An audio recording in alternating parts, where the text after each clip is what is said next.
Hello and greetings from Woodlands Multi-Speciality Hospital. Today is World Diabetes Day. In 2006, United Nations officially recognized 14th November as the World Diabetes Day to honor Dr. Frederick Banting, who co-discovered insulin in 1922. And yes, diabetes is a killer. Diabetes actually wreaks havoc in our lives, society, country, and the world. It is actually a disease of great concern and must not be taken very lightly.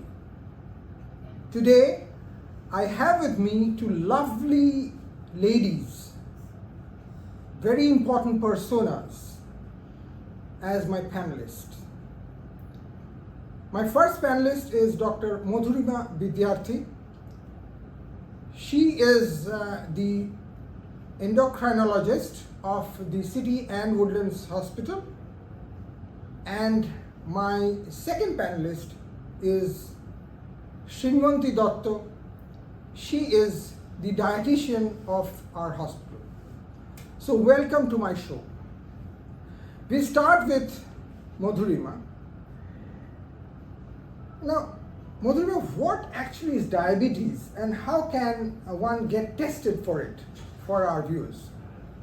So before I answer that question, thank you for having me and thank you for saying diabetes is a killer, because in the majority of patients there is a lack of symptoms, and because there are no symptoms, patients tend to treat the condition or even the diagnosis very lightly. Very simply put, diagnosis is a condition where the body is not able to process the amount of glucose that is consumed, and this leads directly to a raised level of glucose in our blood, which is then obviously expressed in the blood tests that we have.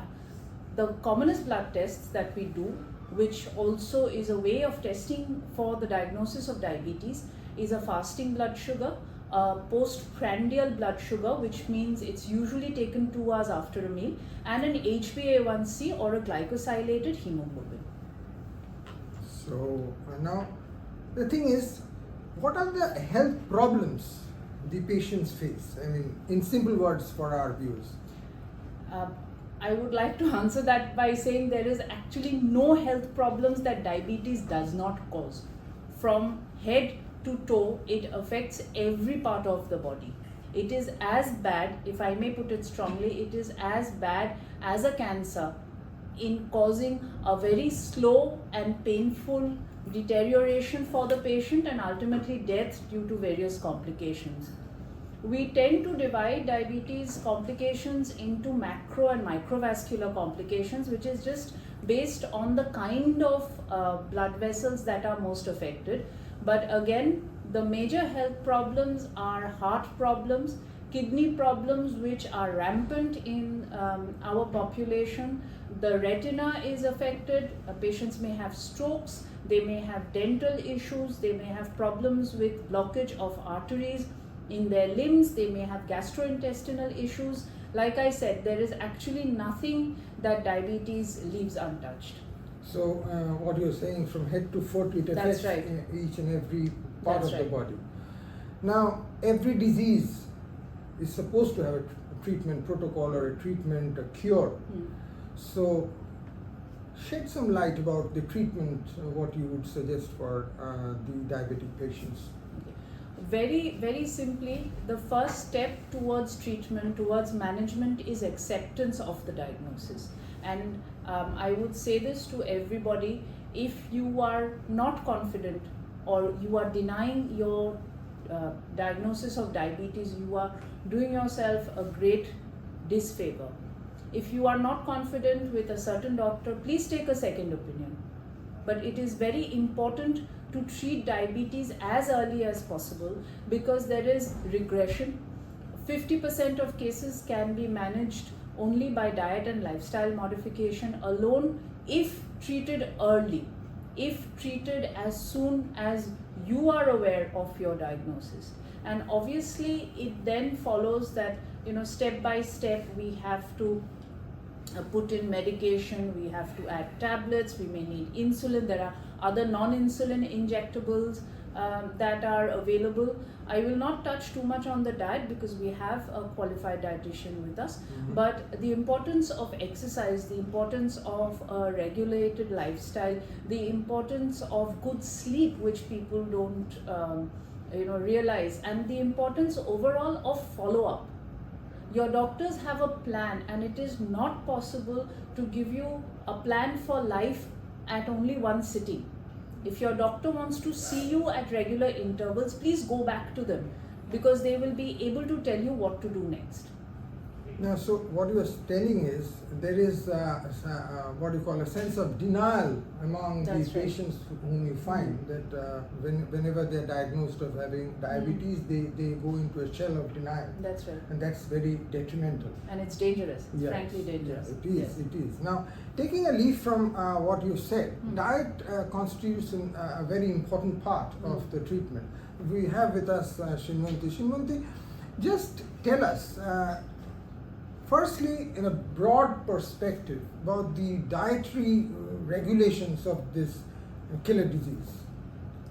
Actually, a diabetic diet is nothing but a well-balanced diet, which actually excludes the refined sugar, but consisting of adequate amount of protein, carbohydrates in form of complex carbs, adequate fat, more fiber, so that the micronutrients, all the antioxidants can be, the requirement can be made from them. And most importantly is diabetic diet should be less of refined sugar, less of processed food items, less of low saturated fats and low sodium content. So, would you be a little bit specific, like low saturated fat for our viewers? I mean, I would like you to explain it in a common man's term and language. Yes, mostly the fats which are rich in saturated fats like butter, ghee, cheese. This is what I was going to tell you. These are to be avoided, but you can choose. The selection of the food items is very much important for a diabetic patient, because what I'm saying, it is just like a well-balanced diet. A normal person can take that one, and a diabetic person can also take, but you have to select the food very intelligently. Yeah, I'll come to you later. Now, Madhurima, now a lot has been heard about juvenile diabetes. Would like you to shed something about juvenile diabetes, and after that I'll come to Srinwanti and how she treats on a diet or something like that. First, you. Well, I am not actually a pediatric endocrinologist, but from my training, it's difficult. I think obviously the pathophysiology is the same, which just means that the problem is the same in that the sugar levels are raised. The problem starts when, because you're dealing with children, you're dealing with adolescents, and you are dealing with people with individuals who may not have a very regular lifestyle. They have other pressures because of academics, because of sports. There is peer pressure, there is pressure to look a certain way, fit into certain groups, and image perception, self-perception. All of these are problems. It's bad enough having to saddle a child with a diagnosis of diabetes. Some of them may even need 4 insulin injections a day. That becomes very difficult. And on top of that, if they happen to have brittle diabetes, then the other options of an insulin pump or even a continuous glucose monitoring may be required. It's something we call an artificial pancreas, which just means that they have 2 little very small sophisticated machines that mimic what a normal human pancreas does. Once it senses the level, there is a mechanism for sensing in real time the glucose level in our blood, and then making sure the pump releases the adequate amount of insulin for that glucose level. It is very difficult for adults to deal with it, to live with it. So obviously for a child or for an adolescent, that can be even more difficult. And obviously, I'm sure Srinwanti will be able to tell us more, but maybe getting them to follow a diet is slightly more difficult than an adult patient. Obviously, it's a big challenge. Srinwanti, your take on it. Yes, actually, during this period, the juvenile diabetes is actually, it happens in mostly in the children, and their requirement of calories and proteins are as equal as like the non-diabetic children. So the American Diabetic Association is recommending that a child with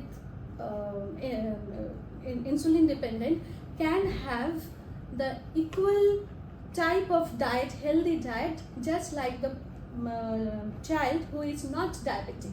That is the main thing. Children can have adequate amount of protein, high calorie is required, and high protein is required, just like a well balanced diet will be there. But the main problem is here, what we suggest for a type 1 diabetic patient, sometimes there is a tendency to get hypoglycemic attack during night time.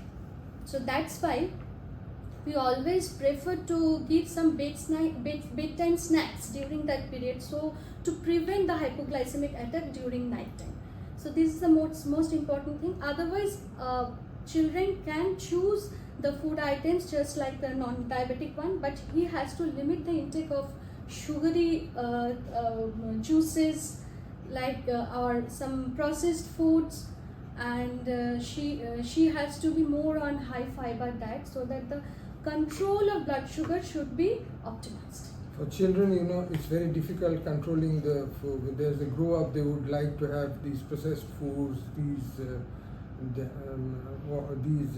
salamis and Exactly. all these things. All So, temptations yes, so that is a big point. That is a big part in the management protocol. You have to have these things ingrained. Yes, that's why ma'am, what she told, that constant follow-up with the practitioners, with the dietitians, with the doctors is very much essential for this type of patients. Can I just come in once more? Please. What I think we also have to keep in mind when treating adolescents is that their hormones are going mad, and they're in puberty, so obviously there is a change there.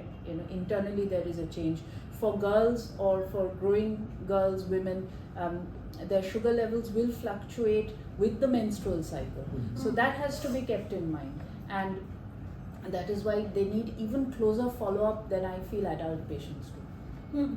Exactly, because what I feel that recurrent hypoglycemic attack are much more in this type of patients rather than the type 2 one. One more thing, gestational diabetes. Yeah, my favorite group of patients. I know that. So gestational diabetes or diabetes in pregnancy, which is also a term that we use, is the raised sugar that is detected for the first time in pregnancy. Now that can be from two possible reasons. One can be a mother who had diabetes before she got pregnant but didn't know it. The other can be a mother who had normal sugar levels before she conceived, or even during the early part of her pregnancy, but then the sugar levels started to rise. The reason gestational diabetes requires a specialist, the reason when we train for gestational diabetes, we trained sitting with the obstetricians in their clinics, looking at the patient, looking at the fetal scans together, because we needed to know how the sugar changes, the same patient on a same well-balanced good diet, how their sugars go up with advancing pregnancy, how even small increments in the sugar level can actually affect the growing fetus, because unless you know that and you are convinced of that yourself, it is very difficult to convey this to the mother. Number two, and the catch is, you cannot really put a pregnant mother on a restrictive diet. I have patients come to me heavily pregnant who have been put on a 1200 calorie diet by either their obstetricians or their dietitians, and they are very upset because it is not fulfilling either their calorie requirements or the feeling of hunger that is so rampant during the say from the second trimester onwards, or even in the third trimester. So it has to be very intelligently planned. You have to let the patient eat well. That does not mean they can eat whatever they like, but they can obviously satisfy their hunger. If that means eating every hour, so be it. They will eat every hour, they will eat carbohydrates for their main meals, and they will eat non-carbohydrate snacks in between as much as they like. The basic rules remain the same: no fried foods, no sweet drinks, no sweets, and no artificial additives. I want to emphasize this because a lot of patients think that, by taking away sugar gives them the license to actually add artificial additives, artificial sweeteners. Please remember that it can be very dangerous for a pregnant woman to take anything which is not natural. And the other thing that, again, we're talking about hypos, they must have a bedtime snack consisting of carbohydrate, because that will give them a little bit of long-term coverage during the night when they are not able to eat on an hourly basis. And for gestational diabetes, the follow-up really has to be very intense, very intense. Anything to add, Srinwanti? Yes, another most important thing I just want to add that lady who is suffering from gestational diabetes, they are much more prone to develop ketoacidosis, just because if they don't get adequate amount of calories, because during this period the insulin demand gets higher.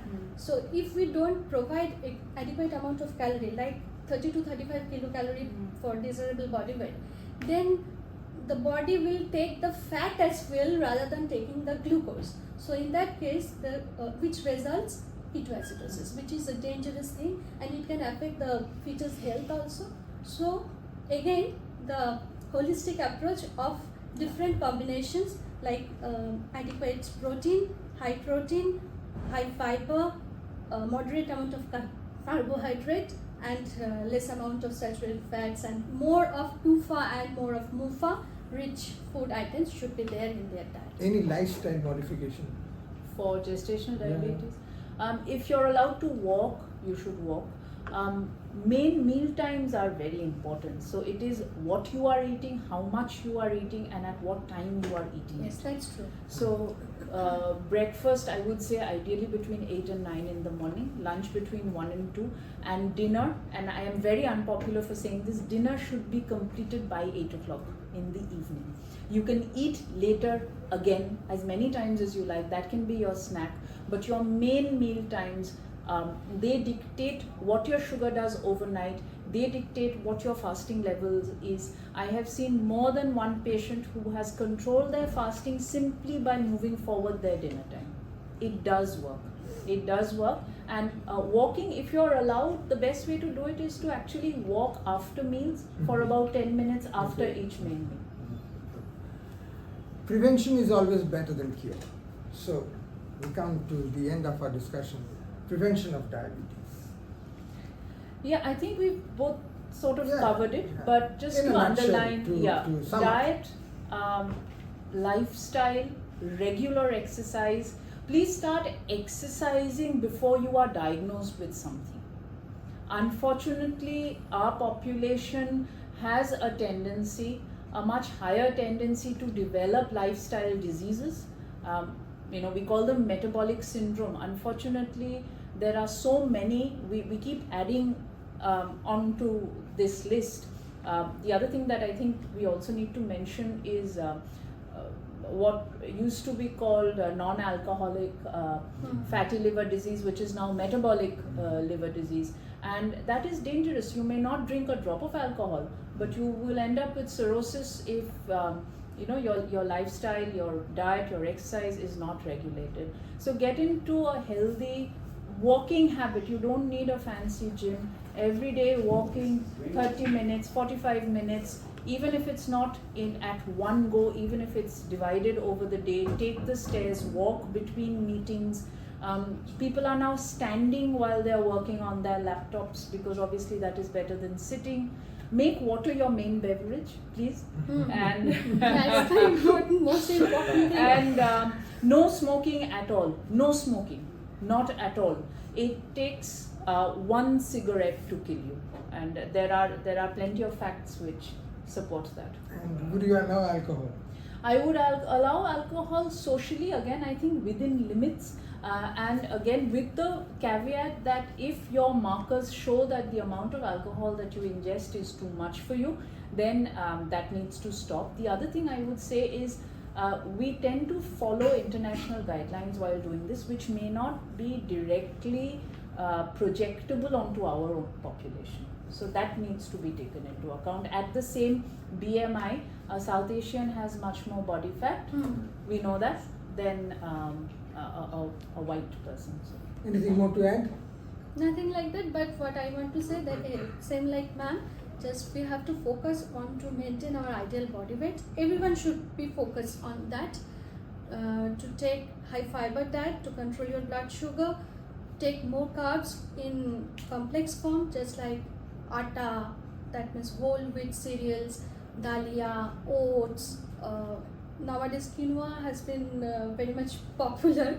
So these kinds of complex carbs you can take, and obviously you have to choose good oil for cooking, which The correct oil. the correct oil. Yeah. The combinations of omega-3 and omega-6 oil is ideal for this type of person who are suffering from diabetes, and just avoid artificial sugars and canned foods, processed foods. That's it. Thank you. So, friends, we are coming to the end of our discussion. It has really been good to hear from both of them. So, the take-home message here is do not be in a mode of denial, number one. Number two, lead a healthy lifestyle. Go for good foods, I mean proper foods if you're a diabetic. And that's it. Thank you all, my beautiful ladies, Thank you, for sir. being in my Thank show, you for having and we'll catch up with you later with more such shows. So till then, bye bye, ciao. Thank you.